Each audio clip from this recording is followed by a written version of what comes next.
Aujourd'hui, je te propose un épisode de podcast dans lequel je reçois Charlotte Liénard, brand designer de talent, qui va t'expliquer comment construire une identité de marque forte, te donner des conseils sur l'identité visuelle, les logos, les polices d'écriture et j'en passe, dans le but de faire décoller ton business de photographe ou de vidéaste, mais pas que.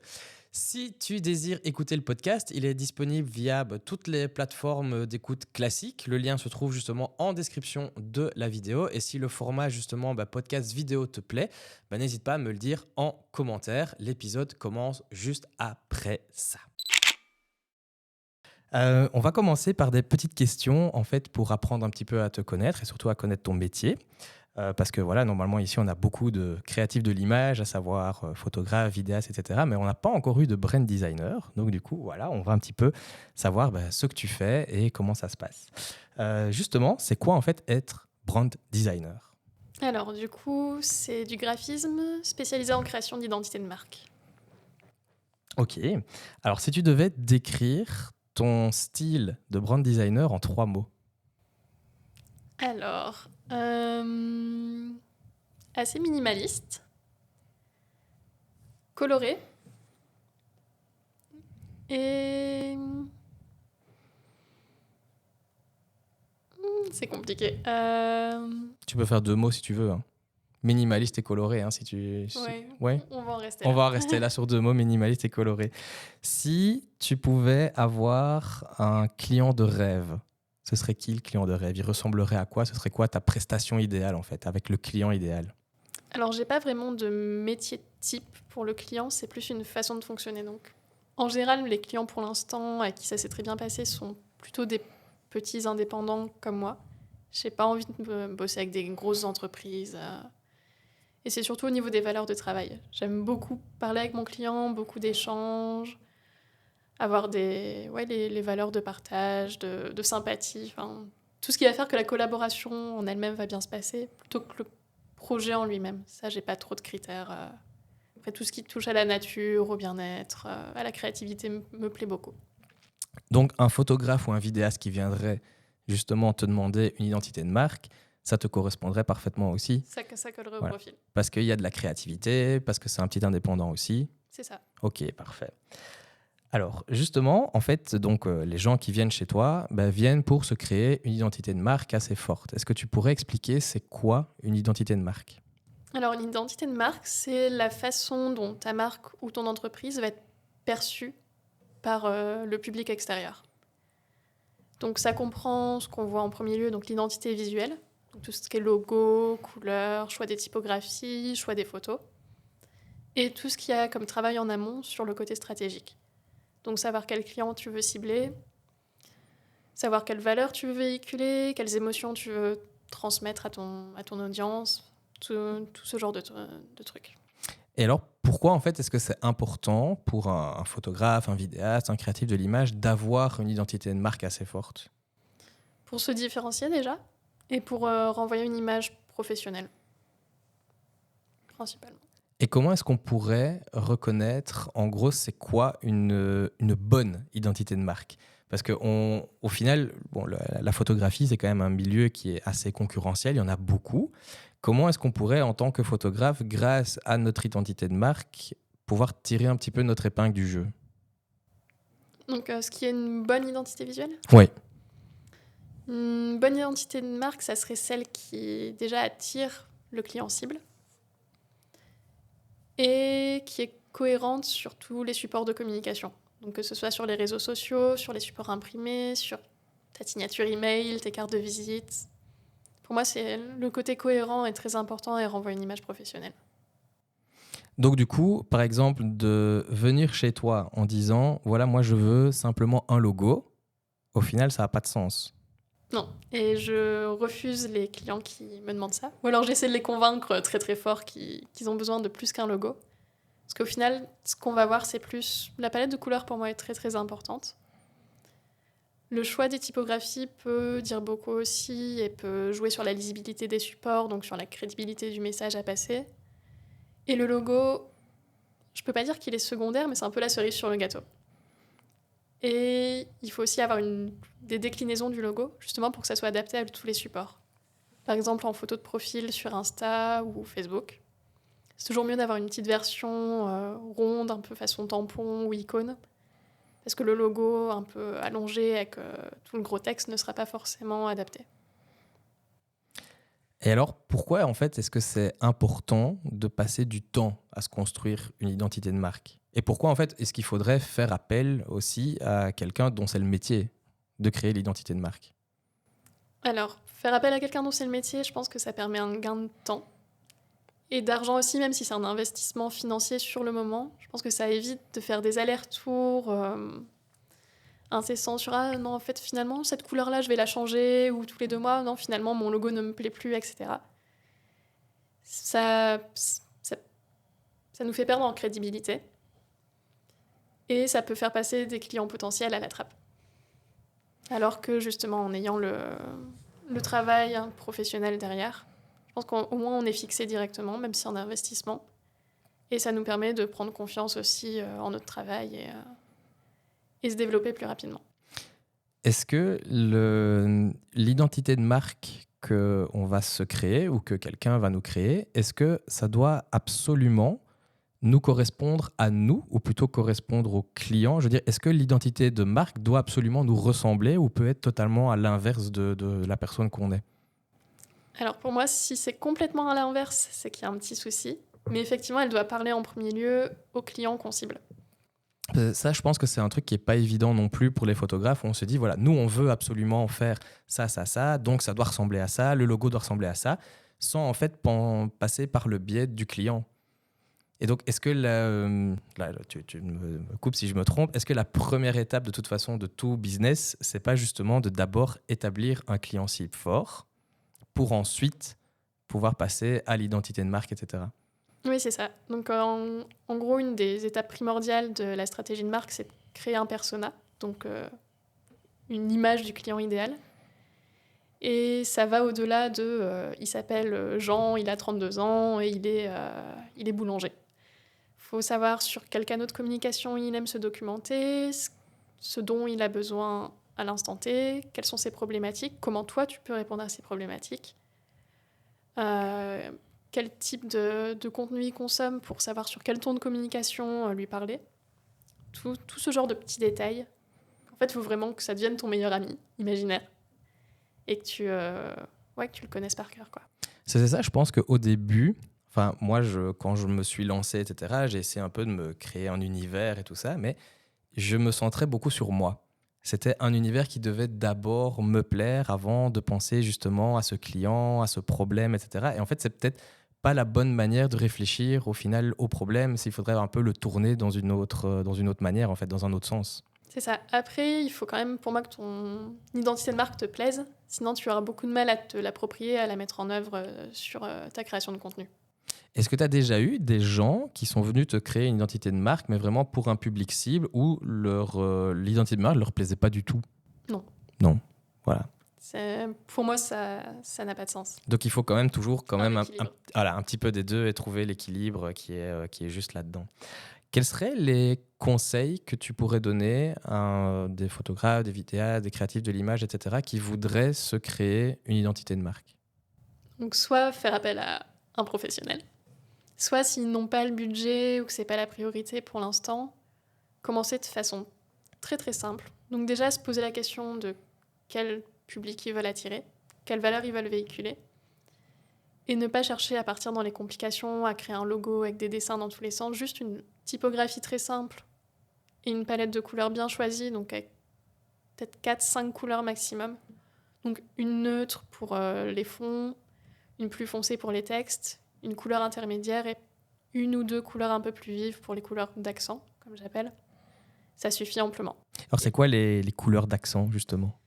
Ça peut être des couleurs un peu plus vives, donc une petite touche de rouge, un peu de vert, un peu de bleu, alors que les couleurs neutres vont plutôt aller vers le beige, les crus, le noir, le marron très foncé. La couleur d'accent, c'est mon bleu à moi. C'est ça. Voilà. Il faut savoir donc que Charlotte a créé mon identité de marque et qu'on a été je ne vais pas dire en désaccord parce que c'est pas vrai, mais tu m'as proposé quelque chose et alors il y avait une couleur qui moi me parlait un peu moins Et si tu te rappelles, on avait même tenté avec du Bordeaux aussi. Oui, On c'est avait ça. le Bordeaux, le bleu, etc. Et donc, il y avait toujours une couleur. Et qui, au final, je trouve que celle que tu m'avais conseillée, à savoir le bleu, bah, était. Et c'est pour ça que c'est chouette aussi d'avoir une professionnelle qui peut faire ça. C'est qu'au final, c'était le bon choix, en fait, le bleu. La petite couleur d'accent, etc. Et ça ajoute vraiment. En plus, quand tu avais quand même regardé, tu avais quand même passé du temps, tu avais regardé mes photos que je faisais, etc. Tu avais commencé à regarder mon compte Instagram aussi. Donc c'est ça qui est chouette aussi de pouvoir travailler avec toi et de travailler avec quelqu'un de professionnel. C'est qu'on va vraiment avoir aussi un regard parfois extérieur sur ce qu'on fait, où nous, on est un peu la tête dans le guidon aussi. On sait ce qu'on veut, on sait où on va, mais voilà, parfois on a un peu du mal à avoir le recul nécessaire qu'un professionnel peut avoir aussi. Oui, c'est ça. En général, je montre la proposition entièrement basée sur mes choix et une proposition basée sur les pistes que le client me donne, sauf si ça n'a absolument rien à voir et qu'il est hors sujet, mais c'est rarement le cas. Et la plupart du temps, au final, le client choisit ma proposition. Et dans mon cas, c'était comme ça Et aussi. c'était Voilà, ton cas. j'avais choisi ta proposition et pas la mienne au Ouais. final.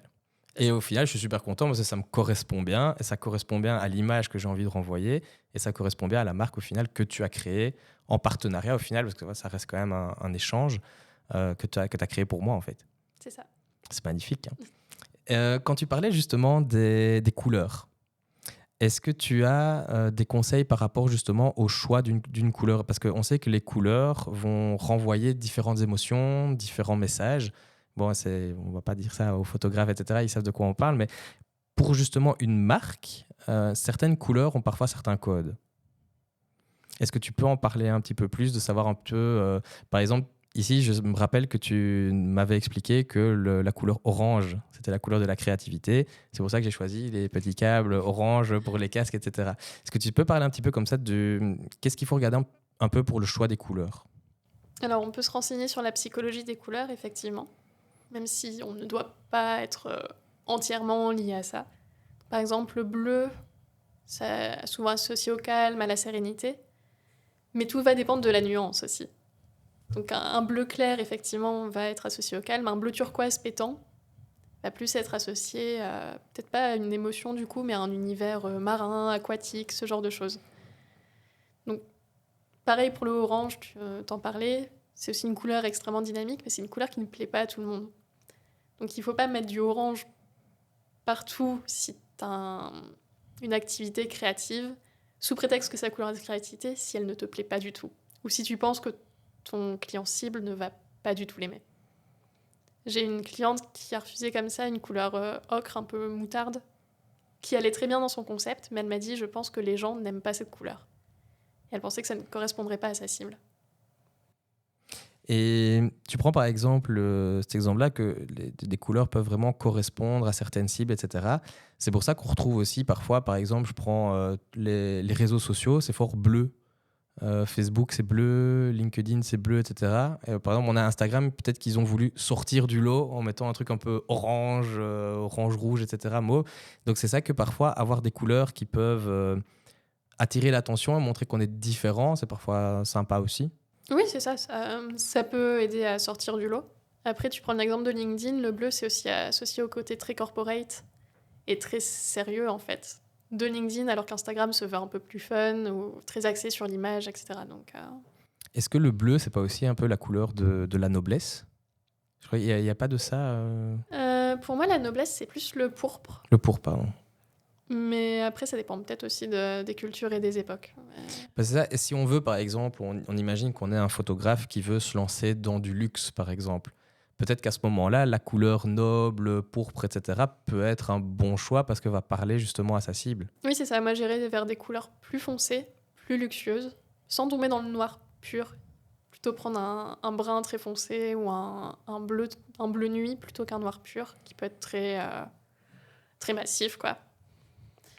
Et ouais, aller plus vers des couleurs sobres et foncées.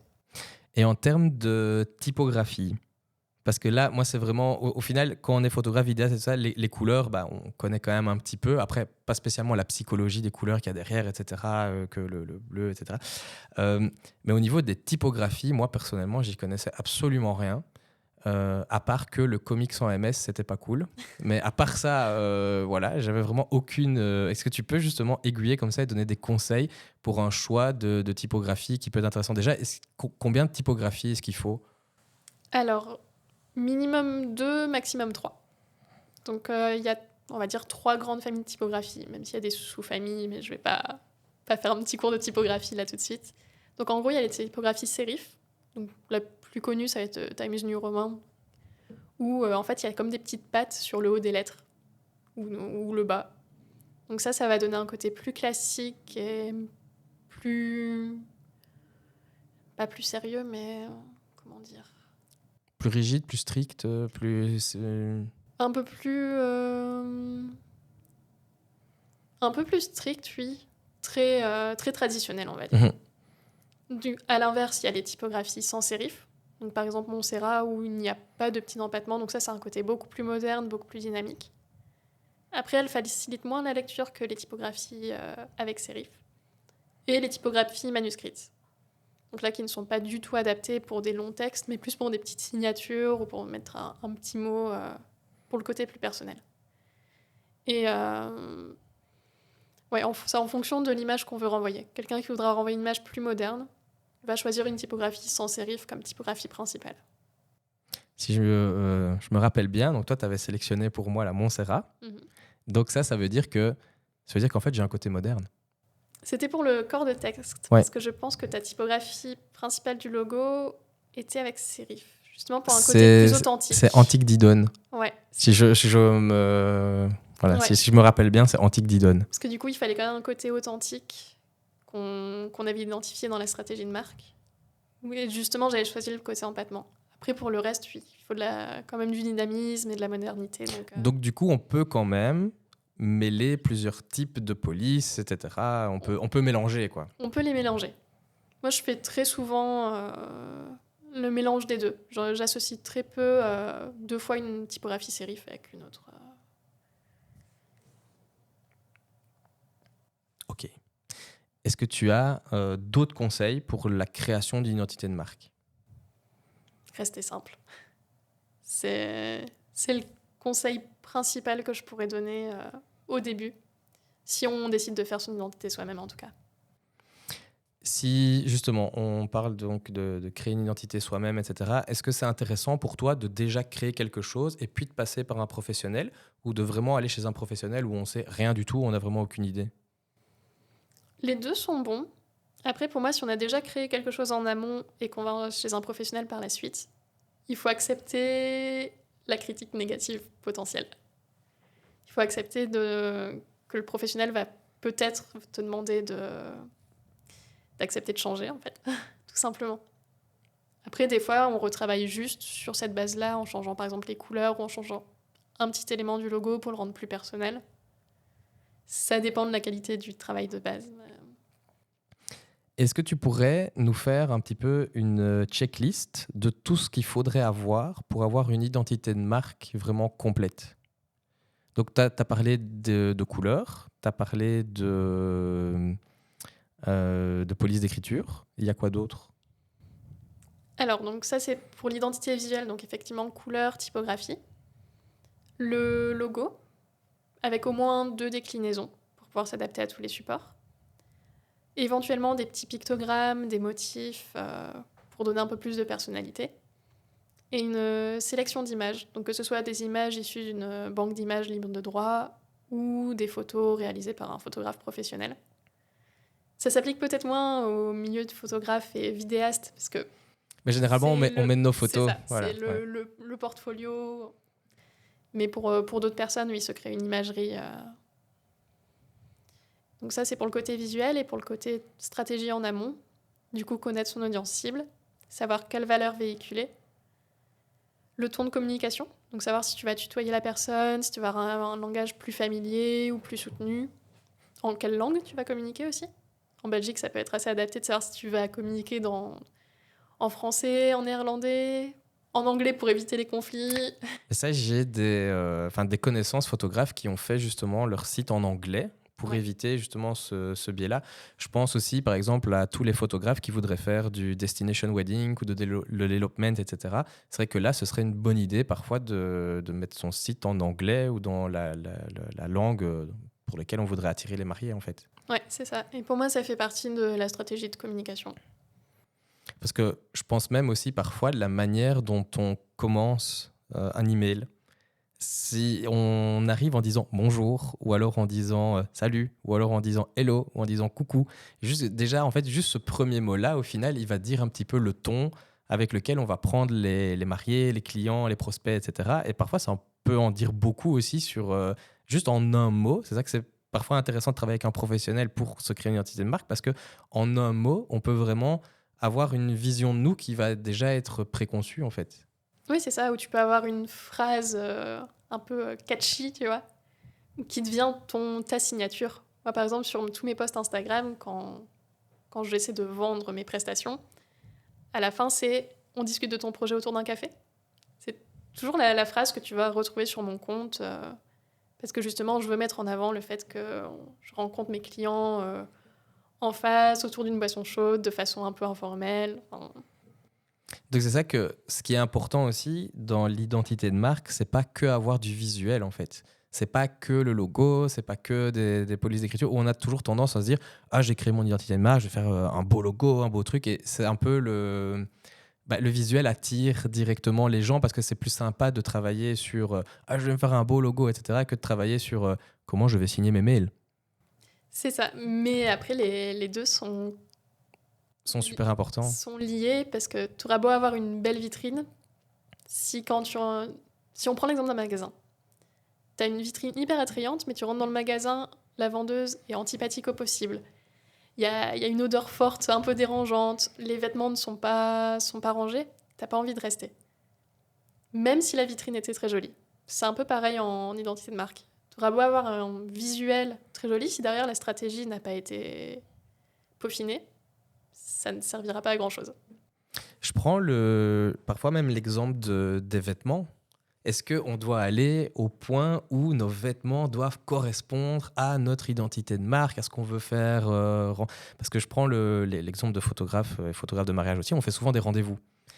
Les rendez-vous, la première fois, parfois quand c'est en visio, etc., moi je trouve que le fait, par exemple, d'avoir une image pas très bonne, un son qui est pas bon, alors qu'on est des professionnels de l'image, déjà ça renvoie un petit peu une image un peu pas pro quoi. Donc si on sait mettre déjà des petites lumières ou des trucs comme ça, comme ici dans un magnifique studio, si on peut déjà mettre ça, ce serait quand même aussi pas mal. Et est-ce que ça fait partie aussi, donc les vêtements, le décor, quand on fait les visios, etc., de notre identité de marque? Oui, c'est ça, ça joue un peu sur le personal branding, où du coup, ton image devient ta marque. Et je sais que, par exemple, du coup, il n'y a pas de souci là pour les photographes. Mais moi, si je veux faire un shooting photo pro pour alimenter mon Instagram ou mon site, je vais mettre des vêtements qui vont aller dans mon identité visuelle à ce moment-là. Est-ce qu'aujourd'hui tu as réfléchi aux vêtements que tu as mis? Non. Ok, moi non plus. Mais au final, c'est ça que ce sont toutes des petites choses. Je prends par exemple aussi, si on veut partager des stories sur Instagram, etc., parfois juste d'avoir un accessoire. Je prends par exemple un photographe qui s'appelle Hugo Bussy, voilà, il a toujours un chapeau de couleur beige, etc., des vêtements aussi de couleur beige. Et ça fait partie directement, on le reconnaît aussi au premier coup d'œil. Oui, c'est ça. Et sur ton dernier épisode de podcast, tu avais parlé du harnais en cuir Oui. que tu portes. Pour moi, ça fait partie de ton branding, parce que ça va aussi avec ce qu'on avait défini sur le bois, le cuir, enfin le côté un peu roots. Pour moi, ça fait partie, je sais pas si tu l'as fait exprès ou quoi, mais de ton univers de marque. Je ne l'ai pas fait exprès, mais je pense que si j'aime autant mon harnais, c'est parce qu'il est en cuir et qui correspond un peu comme ça au côté justement authentique que je voulais donner. Donc je pense que c'est parce que l'identité de marque est bien construite que du coup ça me correspond bien, que voilà, que j'aime bien le harnais en fait. Dès que j'en parle dans une vidéo, même sur YouTube, etc., mon harnais, je l'adore ce harnais quoi. Voilà, je vais peut-être même m'en acheter plusieurs. Pour pouvoir, voilà, en fonction varier. Ouais, pour pouvoir varier. Non, c'est vraiment... Alors, Charlotte, je vais te proposer de faire le hot or not. Et tu es la première à faire le hot or not hors photo de mariage. Donc, du coup, j'ai dû un petit peu me casser la tête pour essayer de trouver des concepts auxquels tu vas réagir, auxquels tu vas dire bah, ça j'adore, c'est hot à fond, ou ça j'aime pas du tout, c'est not. Je ne sais pas ce que ça va donner, c'est un test, mais on verra. Les mood boards. Hot. Tu utilises beaucoup le mood board pour, oui, Ouais, pour ton activité? pour moi, c'est la première étape dans la création d'une identité visuelle. C'est quoi un bon mood board? Un mélange on va dire, de photos d'ambiance, donc pas forcément reliées au style de logo, typographie, etc. Avec justement des inspirations de logo et aussi des mots. J'aime bien écrire sur mes moodboards, juste avoir, je sais pas, naturel. Par exemple, le moodboard de mon dernier client, où c'était très orienté végétal, c'est sur l'image du renard. Donc, Les couleurs pastel. Je suis obligée de dire hot parce que j'en ai dans mon identité visuelle. Après, à bien utiliser et peut-être avec modération. Ok. Ça ne correspondra pas à tout le monde. Moi, je suis pas fan. Ouais. Il n'y a rien à faire, je suis pas fan. Mais bon, dans le style de photo que j'ai, je suis plus de style body et pas fine art, où là, fine art, ils font très fort dans le lumineux, le pastel, donc c'est peut-être ça où on est un peu à l'opposé. Alors, le concept suivant, c'est un programme, Canva. Hot. Est-ce que tu n'as pas peur qu'en tant que graphiste, Canva vienne en fait un petit peu prendre au final de part de marché, si tu veux, de ton activité? Non, parce que pour moi, c'est deux choses différentes. Donc déjà, Canva ne va pas travailler sur la stratégie de marque en amont, qui est quand même primordiale, comme on en a parlé avant. Et au niveau des logos créés, etc., je pense que c'est un bon outil pour commencer soi-même. Mais qu'après, si on veut vraiment quelque chose de personnalisé, on va d'office se diriger vers un graphiste. Et j'utilise beaucoup Canva pour mes visuels réseaux sociaux, par exemple, ou pour mes présentations de dossiers, parce que je trouve ça plus intuitif que InDesign ou les autres logiciels de la suite Adobe. Puis en plus, avec Canva, tu n'as pas le côté relation aussi. Tu n'as pas le côté expertise de la personne qui va le faire, etc. Oui, c'est ça. Voilà, donc tu n'as pas tout l'accompagnement, on va dire. C'est ça, c'est un très bon outil, mais ça ne remplacera jamais un graphiste. Ou en tout cas pas maintenant. Alors, concept suivant, Facebook. Note. J'ai l'impression que c'est juste devenu un nid à publicité que je n'ai pas demandé et qui ne sont même pas bien ciblés. Je m'en sers juste pour regarder les événements éventuellement qui m'intéressent. Donc tu es quand même sur Facebook. J'y suis encore, mais peut-être plus pour Messenger et ouais, les événements. Ok. Les cartes de visite en version papier. C'est quand même hot, mais je pense que ça dépend du domaine. Parce que si en tant que graphiste, je sais que je suis un très mauvais élève au niveau des cartes de visite, mais justement avoir une carte avec des jolies finitions, un joli choix de papier, etc., ça me montre aussi ton identité, qui tu es et ton travail. Donc pour moi, c'est un peu une continuité qu'il y a moins sur le côté digital. Mais tu disais que, en fait, maintenant, toi, tu te donnais quasiment plus ton Instagram que des cartes de visite. Oui, c'est ça. Au final, je préfère parce que je me dis que ça va se perdre dans les portefeuilles. Et alors, je suis un peu tiraillée sur la question. Est-ce qu'une carte de visite avec un QR code qui renvoie à ton profil Instagram, est-ce que ça, c'est une bonne idée? Je l'ai déjà fait pour un client, mais ça a très bien fonctionné pour lui. Donc, selon le type de business, oui. Alors, les publicités payantes. Est-ce que tu en as déjà fait? J'en ai fait, mais il y a 4 ou 5 ans. Ok. Et ça t'a rapporté quelque chose? Non. Mais je pense que je ne l'avais pas fait de la bonne manière.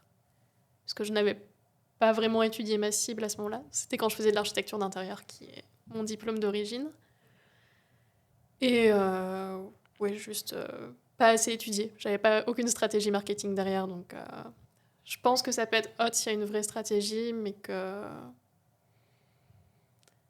on peut très bien s'en sortir sans. Ok. Alors, on en parlait tantôt, le comics en MS. Moi, je veux savoir la position d'un graphiste ou d'une graphiste sur le comics en MS. C'est un gros note. Désolée, mais non, ce n'est pas possible. Tu sais que j'ai eu, donc, de mon passé d'enseignant, etc., j'ai eu des PowerPoint de direction entièrement rédigés avec du comics en MS ou des newsletters envoyés à des parents, etc., tout en comics en MS. Non, ça, c'est pas possible. Déjà, c'est pas très lisible, et puis bon, ça fait très années 2000, 2010. non, c'est dépassé. Alors, les logos pour photographes avec un appareil photo dedans. Note. Je trouve ça trop terre à terre. En général, j'ai beaucoup de mal avec les logos qui... Enfin, ton logo ne doit pas représenter forcément ton activité en tant que telle. C'est pas parce que tu fais un bar à cocktail, tu vas mettre un shaker dans ton logo. Sinon, tout finit par se ressembler et ça n'a pas trop d'intérêt. Parce que je pense que beaucoup de photographes ont un appareil photo ou un objectif ou le diaphragme, etc. de l'objectif dans leur logo. Je pense aussi. Après, si c'est stylisé de la bonne manière, pourquoi pas. Mais je trouve que du coup, ça n'apprend rien sur le style de la personne. Ok, donc le conseil serait ne pas prendre un appareil photo en logo, mais si jamais on a déjà un appareil photo comme logo, que ça nous tient vraiment à cœur, de vraiment le styliser pour que ça ait un certain caractère qui colle avec la personne, qui soit unique en fait. C'est ça. Eh ben merci pour le Autornote. De Ça rien. va, ça a été, les concepts étaient quand même... Oui, ça va, ils étaient bien. Tu as bien trouvé ça. Ah, c'était difficile, hein, parce que bon, je ne me connais pas trop non plus en graphisme, donc bon, voilà, écoute. Il faut savoir que j'ai travaillé avec toi. Donc, c'est toi qui as créé mon identité de marque, etc. Et j'ai vraiment trouvé que tout était millimétré. Vraiment, c'était incroyable en termes de prestations de services, etc. En termes d'expérience client, tout était vraiment très cadré. Tout était vraiment très bien organisé. Tout était vraiment... voilà, moi, je peux pas... Je voudrais que tout le monde, toutes les personnes qui travaillent avec moi, au final, soient aussi carrées, aussi structurées de ça.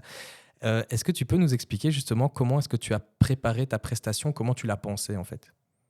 Alors, je l'ai pensé en me mettant à la place du client.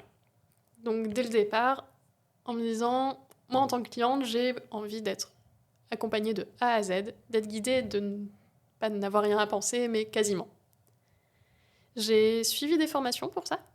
Donc, j'ai suivi une formation qui s'appelle The Design Flow, qui est donnée par Julie. Et en gros, c'est une graphiste qui donne des cours à d'autres graphistes sur l'expérience client et où elle partage un peu ses process. Et du coup, j'ai adapté aussi la formation à mon cas, parce qu'on n'offrait pas exactement les mêmes prestations. Et du coup, je suis arrivée de l'étape prise de contact avec l'appel découverte. Donc, j'envoie juste une proposition commerciale dans les 48 heures pour ne pas faire attendre trop le client, avec plusieurs concepts. Les instructions de retour. À chaque fois, j'explique à mon client la façon dont il doit me faire ses retours, parce qu'il a besoin d'être guidé là-dessus aussi. Est-ce que j'étais un bon client? Oui. Oui, ça.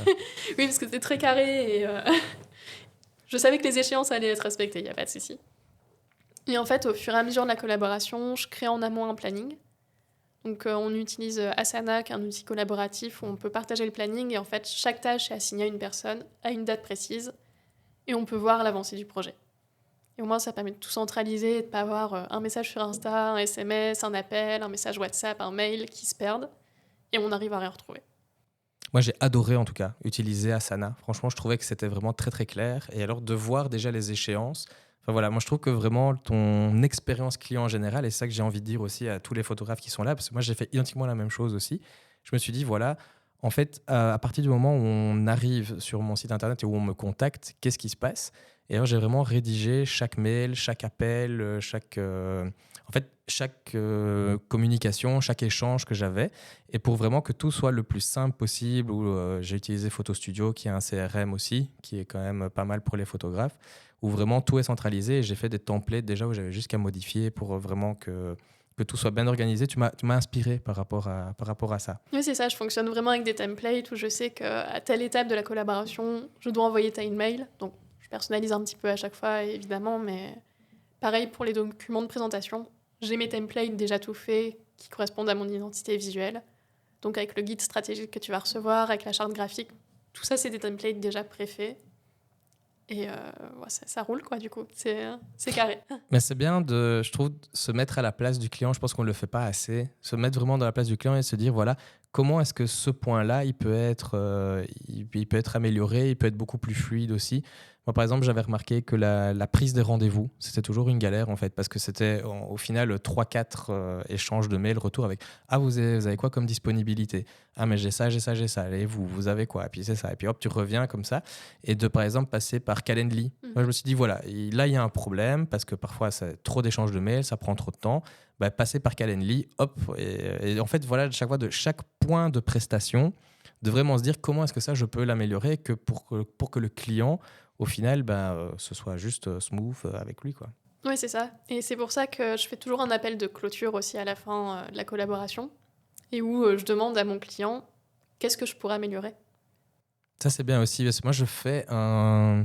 Pour le moment, tu vois, tu me donnes des idées, c'est bien. Parce que pour le moment, moi, j'envoie un questionnaire à remplir. Et en fait, j'ai très, très peu de mariés qui le remplissent. Oui, je fais aussi le questionnaire. Et jusqu'à maintenant, mes clients l'avaient rempli. Et là, dernièrement, non. Et ici, Et je sais pourtant, je pas. relance. Ouais, cette année, j'ai relancé aussi. J'ai fait donc le premier appel, etc. Avec voilà, 5 questions. J'explique en plus pourquoi c'est important, en disant voilà, ça va vraiment me permettre d'améliorer ma prestation, d'avoir un retour aussi, et de pouvoir communiquer sur le ressenti qu'ils ont. Pour moi, c'est hyper important de pouvoir mettre des avis sur mon site, etc. Et pas de réponse. Donc du coup, je fais une deuxième tentative. Pas de réponse non plus. Sur tous les mariés que j'ai eu cette année, il y en a 3 qui l'ont rempli. Donc voilà, j'essaye. Donc c'est ça que de faire un appel de clôture, c'est pas mal. Oui, c'est ça. Enfin, moi, c'est aussi pour m'assurer que mon client comprend tous les fichiers que j'ai envoyés. Parce que j'envoie un dossier assez conséquent, même s'il est, je pense, bien structuré. C'est un dossier conséquent avec beaucoup de documents. Il est très bien structuré. Parfait. Donc pour m'assurer que tout est bien compris et qu'il n'y aura pas de difficulté à la mise en place. Ouais, c'est vrai que nous, et c'est là que tu disais aussi avec Canva, hein, que il y a tout le côté derrière, graphie, etc. Nous, moi, je sais pas la différence entre un fichier .svg ou un fichier je ne sais plus quoi. Je ne sais plus Ouais, c'est quoi que tu envoies, c'est des j'envoie SVG. PNG, SVG Voilà. et PDF. Donc PDF, tout le monde connaît. Ouais. SVG, un peu moins. Mais c'est ça la différence entre le SVG ou le PNG. Pour moi, voilà. Oui, c'est ça. Jusqu'à SVG, c'est vectoriel et que du coup, tu peux l'agrandir à l'infini. Donc voilà, mais donc comme ça, c'est ça aussi que ça rajoute encore un côté accompagnement au final. Et que même parfois, on a tendance aussi, je trouve que, là je vais parler aux photographes, une fois que les photos sont envoyées, c'est terminé. Je pense que dans la tête de beaucoup de photographes, c'est comme ça. Et je pense qu'il y a beaucoup de photographes aussi qui négligent la manière dont les photos sont envoyées. Donc moi, par exemple, j'envoie avec une galerie et je leur explique en fait que pour regarder la galerie, ils doivent prendre un moment à deux. Ils doivent par exemple faire d'abord un petit dîner, etc. Se mettre vraiment à deux en mode cocoon, voilà, et puis seulement de regarder les photos. Et j'ai même fait une playlist Spotify avec de la musique à mettre pendant qu'ils regardaient les photos. C'est chouette. Donc voilà, ça c'est vraiment l'idée. Et je pense que beaucoup de photographes négligent cette partie-là où c'est juste, les photos sont envoyées, voilà, maintenant c'est fini. Alors que pour le client, le moment où il regarde les photos, c'est le plus important pour eux. Oui, c'est ça. Même il y a une newsletter à laquelle je suis abonnée, c'est celle de Dorian Baker. En fait, à chaque début de newsletter qu'on reçoit, elle conseille la boisson chaude qui va accompagner parfaitement la lecture. Et ça peut encore rentrer dans l'identité de marque Oui, en ça. disant, voilà, si tu as quelqu'un de très nature, zen, etc., vous allez prendre une petite tisane ou un petit thé ou quoi, qui n'est pas la même chose ça met le ton aussi et dire, allez, prends ton café, prends ton whisky, je sais pas, tu vois. Mais ouais, c'est vrai, c'est une super idée. Ça rentre dans le ton de communication et la stratégie de marque. Non, c'est vraiment chouette.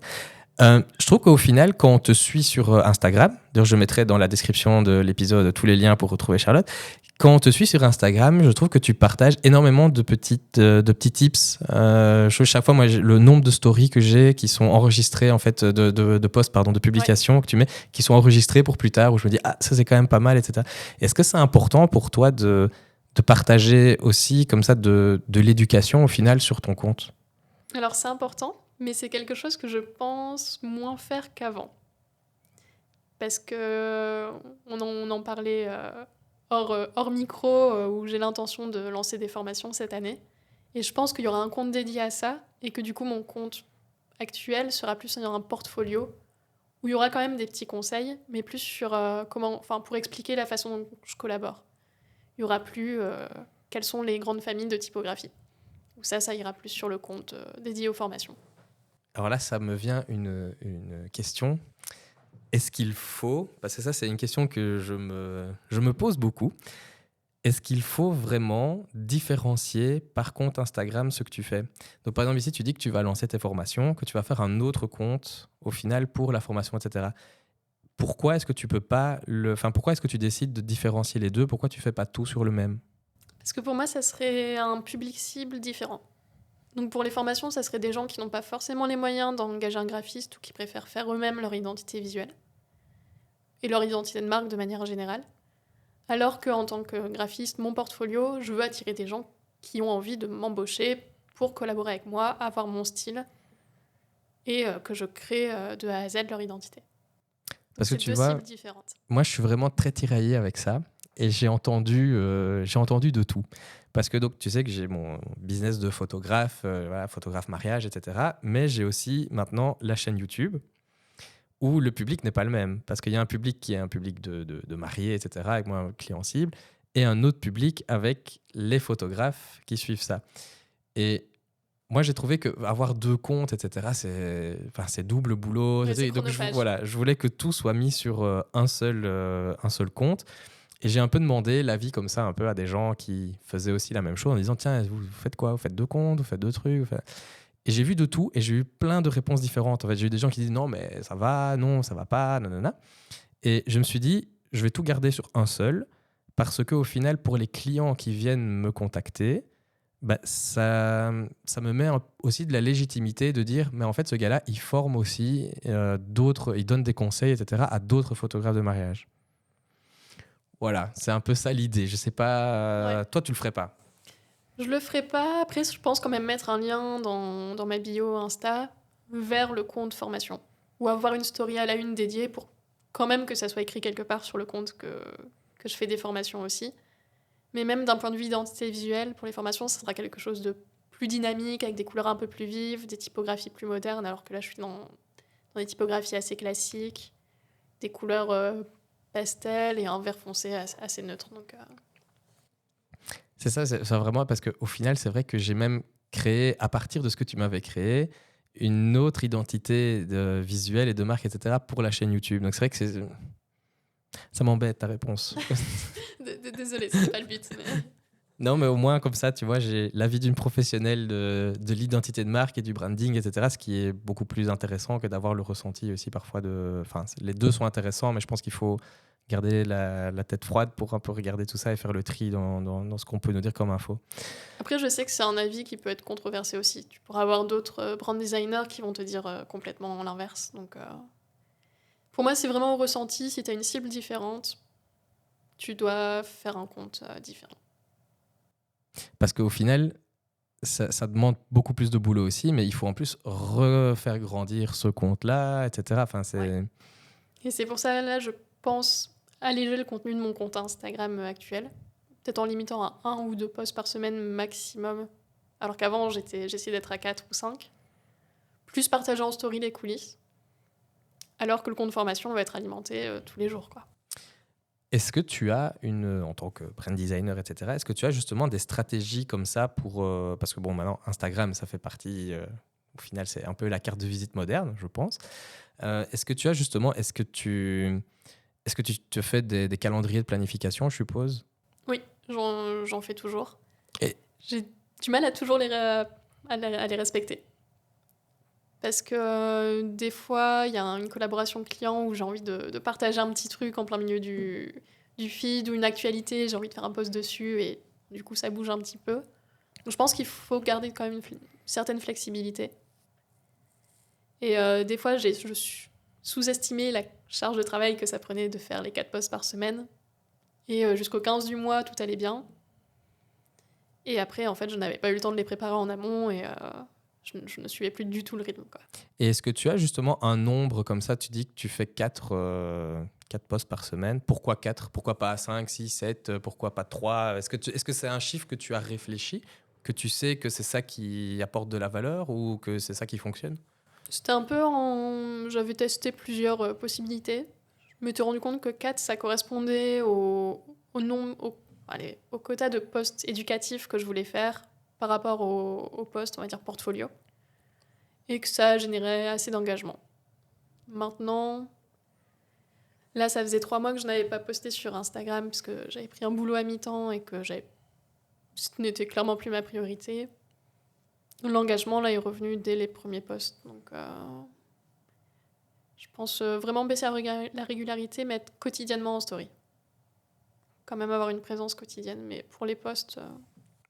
Moi, je trouve ça dur de toujours poster quotidiennement en story, dans le sens où tu sais que ça va recommencer demain et tu sais qu'en plus ta story, elle reste pas. Donc du coup, je trouve que c'est toujours... voilà, mais moi, je suis pas un grand fan et à la base, je consommais pas Instagram avant de lancer mon business de photographe, etc. Donc je suis peut-être un très mauvais exemple, mais... Disons que pour moi, les stories, c'est un bon outil marketing. Parce que justement, le fait de pouvoir faire des sondages, etc., tu peux déjà déterminer ce dont ton audience a envie,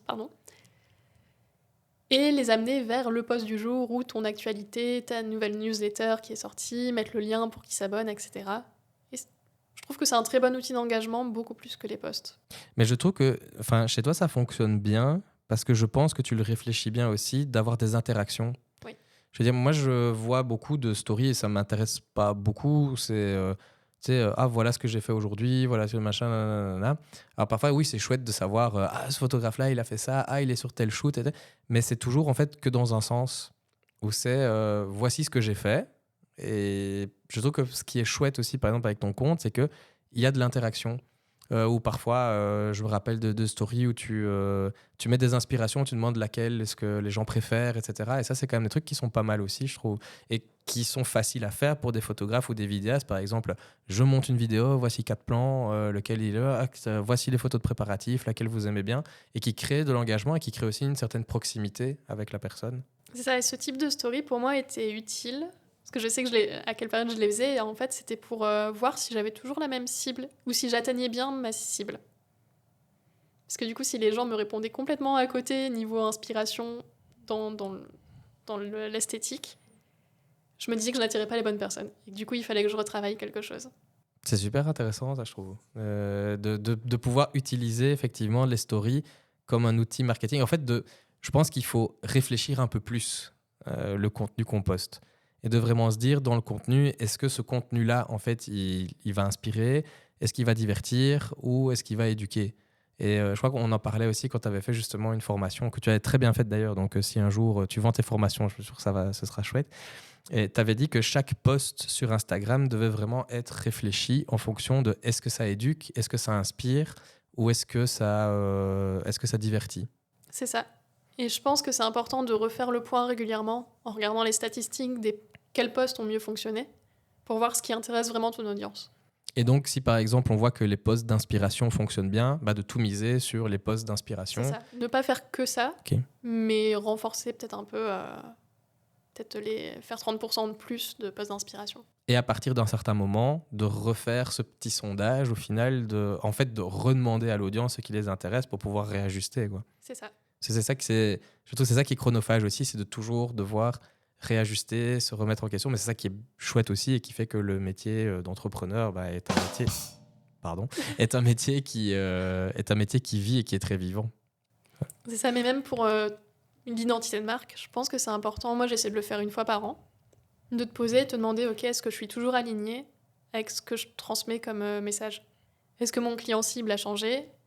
Est-ce que les valeurs que je véhicule, est-ce que je suis toujours alignée avec? Et du coup, est-ce que l'identité visuelle est toujours en accord avec ce que je veux transmettre? Donc ça, c'est bien aussi. Ça évolue dans le temps. Et donc tu dis chaque année, ça? J'essaie de le faire chaque année. Ok.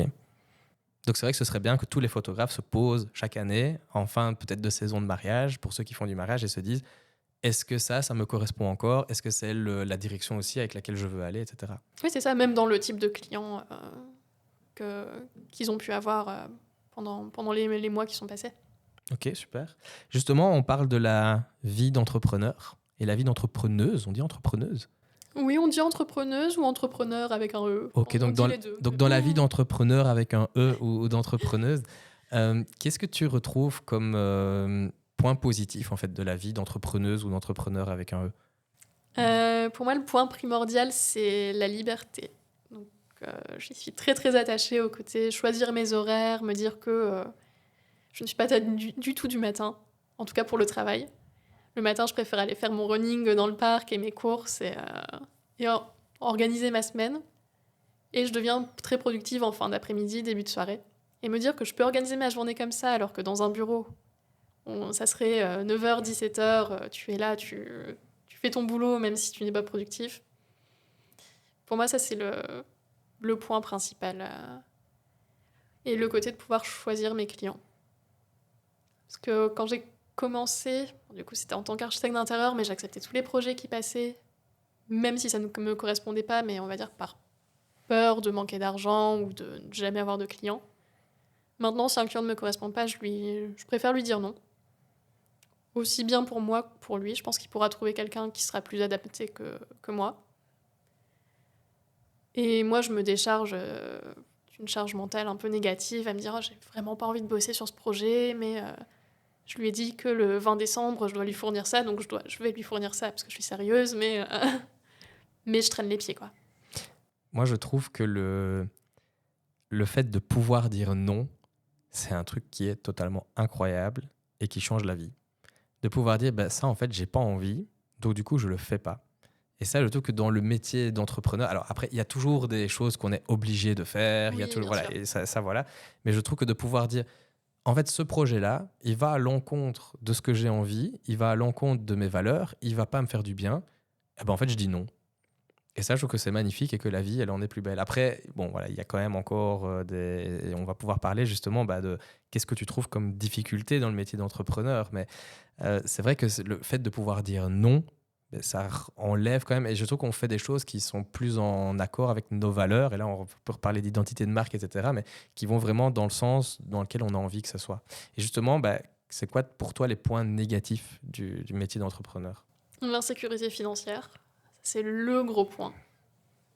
Après, je suis pas du genre à paniquer là-dessus parce que je me dis que au pire, je trouve un job alimentaire. C'est pas comme j'avais fait depuis juillet, j'avais pris un mi-temps dans une boutique de décoration. C'était pas très stimulant, mais c'était un bon job, j'avais une bonne équipe et ça m'a permis de souffler un petit peu niveau pression financière. Et le côté manque de collègues. Avant, j'allais travailler dans un espace de coworking. Et là, j'aimerais bien y retourner, mais toutes les places sont prises. Et de me dire, bon, ok, je vais recommencer à aller bosser dans des cafés juste pour être entourée de quelqu'un d'autre que mon copain à l'appartement toute la journée, ça. Ouais, le côté solitude et être entourée. Le métier d'indépendant, il porte bien son nom, hein. Oui. C'est vrai que le côté solitude, etc., moi, j'ai aussi réfléchi justement à faire du coworking pour le côté social, mais aussi pour le côté de mon lieu de travail n'est pas mon lieu d'habitation. De pouvoir scinder, parce que c'est des métiers passion, l'air de rien, et du coup, ça a tendance un peu comme ça à prendre énormément de place. Le nombre de fois où, par exemple, je regarde un film avec ma compagne, etc., et puis alors j'ai une idée, et il faut absolument que je la note, il faut que je la fasse. Et puis j'ai tendance à vouloir en fait aller la concrétiser, aller la noter, enfin voilà, et vouloir travailler dessus. Et c'est vrai que de pouvoir se dire aussi de mettre des horaires, moi c'est un truc qui me fait du bien aussi, de dire voilà, à partir de 17h30, ma journée est finie, je ne travaille plus, je passe à autre chose, etc. Mais voilà, c'est vrai que c'est parfois pas évident à ce niveau-là. J'ai la chance d'avoir un bureau séparé dans mon appartement. Pour dissocier, ça va. Mais il y a encore 1 an et demi, j'étais en colocation, donc ma chambre était le lieu où je dormais, où je me divertissais et où je travaillais. C'est un enfer pour la discipline. Comme ici, où c'est le lieu où normalement je mange. Ouais. Voilà. Et qui est maintenant un lieu de C'est tournage. Ça fait une semaine qu'il y a tout ça, qu'on arrive peu, qu'on mange sur un bout de table. C'est ça aussi qui fait parfois un peu le charme de la productivité, on va dire, le charme de la créativité, j'en sais rien. Pour les gens qui voudraient travailler avec toi, qu'est-ce que tu proposes comme offre? Alors, j'ai une offre de création d'identité de marque. Donc, on aborde une analyse stratégique de l'entreprise, donc client idéal, valeur, une petite analyse de la concurrence et de ce qui se fait déjà. Et du coup, la création visuelle. Je fais également de la création de supports de communication. Donc, par exemple, des templates Instagram, des cartes de visite, tout support imprimé dont la personne pourrait avoir besoin. J'ai une offre d'audit graphique. Donc pour les personnes qui ont juste envie d'avoir un regard extérieur sur leur identité actuelle et avoir des pistes d'amélioration. Peu importe si par la suite ils font appel à moi pour ces améliorations ou s'ils décident de les faire eux-mêmes, mais Tu donnes vraiment juste ton avis C'est ça. par rapport à ce qu'eux ont déjà. Après, ils le suivent pas. Voilà. Et sinon, ma dernière offre, c'est juste une offre de coaching à l'heure, en fait. Mais je suis pas forcément à l'aise avec le mot coaching parce que c'est une heure dédiée aux questions en tout genre, où je peux aider la personne. Par exemple, j'ai une cliente qui l'avait pris... elle avait fait toute son identité de marque avec moi et ses supports de communication. Mais elle n'arrivait pas à vraiment utiliser les templates Instagram sur Canva, parce qu'elle n'avait jamais utilisé cet outil. Du coup, on a fait 2 heures de coaching ensemble pour que je lui apprenne à utiliser. Donc c'est un peu soit un mini-audit, soit des conseils de mise en place. C'est vraiment à la carte, on décide avec toi ça. un petit peu de là où est le problème et alors tu Ouais. règles le problème par après, quoi. Après, les personnes qui l'ont pris étaient déjà des clients à qui j'avais fait une identité de marque. J'ai jamais eu de personne qui m'a demandé juste un petit conseil comme ça. Alors, est-ce que tu pourrais donner un exercice concret à des photographes ou à des vidéastes qui, justement, ici se disent, voilà, j'ai envie de construire une identité de marque. Qu'est-ce que je fais directement ici après le podcast? Alors, je conseillerais, dans un premier temps, un petit exercice stratégique. C'est de regarder sur les clients de l'année passée, quel a été le meilleur client et quel a été le pire client. Et noter pourquoi. Ça va déjà aider à détailler le client idéal. Parce qu'en général, les clients avec qui on a adoré bosser se rapprochent du client idéal qu'on a défini au préalable. Et du coup, on peut faire le chemin inverse pour le définir.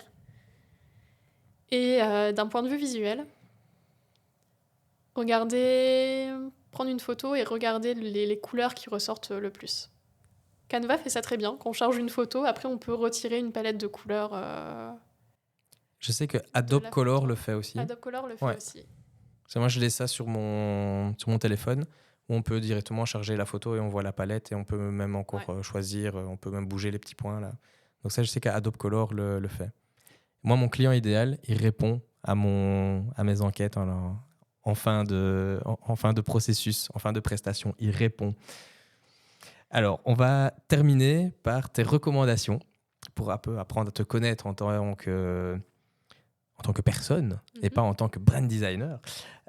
Si tu devais conseiller un film à voir absolument. Alors, je regarde très peu de films, Tu peux dire une série si tu veux. mais ça va être... J'ai adoré Forrest Gump. Très, très classique. Ok. Mais, Et une série, si tu dis que tu regardes plus de séries, une série qu'il faut absolument regarder. Série... Sandman. C'était très très chouette. Et ça parle de? En gros, c'est... je sais pas si ça va être un peu bizarre, mais c'est quelqu'un qui s'introduit dans les rêves des gens. Et en gros, c'est basé sur plusieurs démons. Et en gros, c'est Lucifer qui contrôle tout et Sandman est un des démons. Effectivement, c'est bizarre, mais c'est pas grave. Mais oui, je sais pas trop comment expliquer, je suis très mauvaise pour ça. Non, mais c'est peut-être très bien, écoute. À regarder. Les choses bizarres peuvent être très bien, donc pas de souci. Si tu devais conseiller un groupe de musique ou alors une chanson ou un chanteur, un truc qui te parle vraiment. Les Beatles. Les Beatles. Parce que j'ai été élevée à ça depuis toute petite. Ok. Merci mes parents pour la culture musicale. Un plat à manger.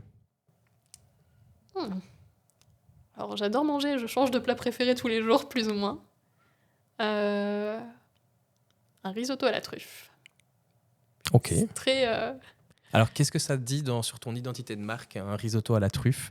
Ça dit que tu es quand même de haut standing, ça dit que tu aimes la couleur pourpre.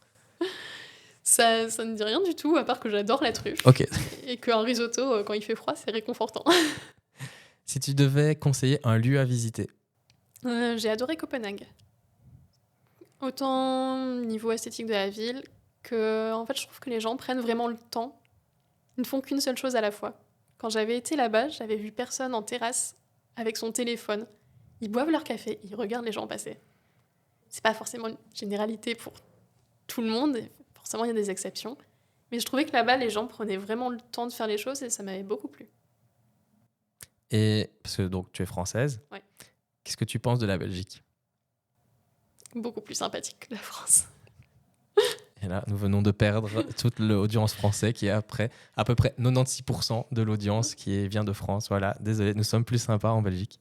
J'aime beaucoup la France, mais ça fait 12 ans que je suis en Belgique et clairement, je n'y suis pas pour la météo. Donc, Oui, la chaleur humaine est un très bon point en Belgique. Et alors, si tu avais un dernier conseil? En tant qu'entrepreneur, bien s'entourer. Parce que c'est une erreur que j'ai fait au début. Je me suis dit, je suis indépendante, donc c'est que je suis toute seule. Et c'était au point où je n'acceptais pas d'aide extérieure ou de m'associer avec d'autres personnes, alors que c'est primordial. Et d'un point de vue identité visuelle, je sais que j'ai déjà dit, mais rester le plus simple possible et cohérent entre les différents supports de communication. C'est le principal. Où est-ce qu'on peut te retrouver si jamais on veut te suivre tes actualités, prendre contact avec toi pour travailler avec toi? Alors, principalement sur Instagram. Du coup, tu mettras le lien. Je mettrai le lien dans la C'est description de Charlotte l'épisode. Liénard avec un petit tiret en bas.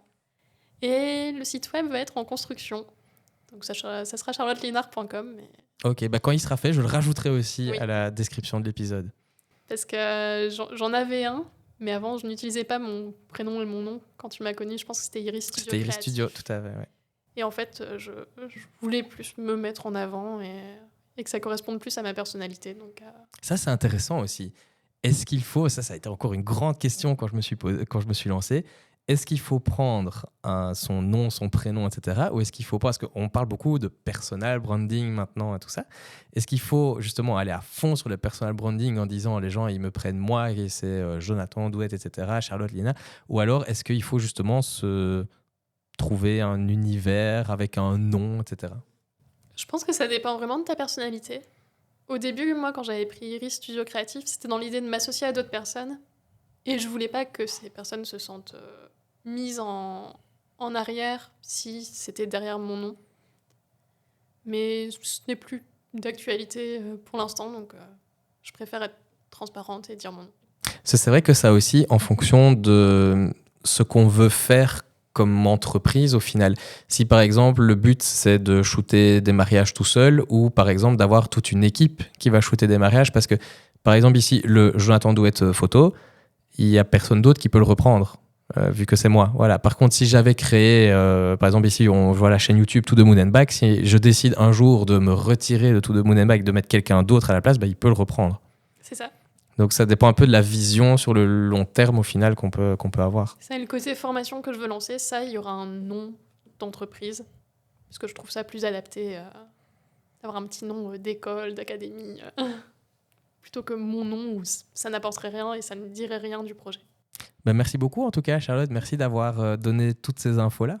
Avec plaisir. J'espère vraiment que tu auras trouvé énormément de valeur à cet épisode. Je publie un nouvel épisode du podcast tous les lundis à 6h30 si tu souhaites la version audio et évidemment une version vidéo sur YouTube comme tu viens de le voir.